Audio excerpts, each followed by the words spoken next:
Welcome. In this video I'm going to show you how you can snooze alarm on your Lenovo clock.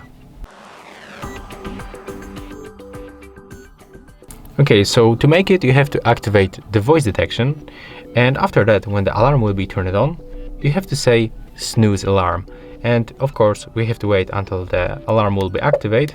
Let me just decrease the volume level because it will be too loud.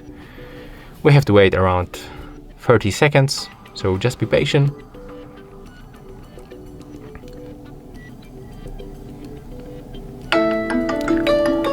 Snooze alarm. Hey Google, snooze alarm. Sure, you've got 10 more minutes. Okay, so as you can see, that's how we can make it with the voice command, Hey Google. And that's it for this video. If you find it helpful, remember to leave a like, comment and subscribe.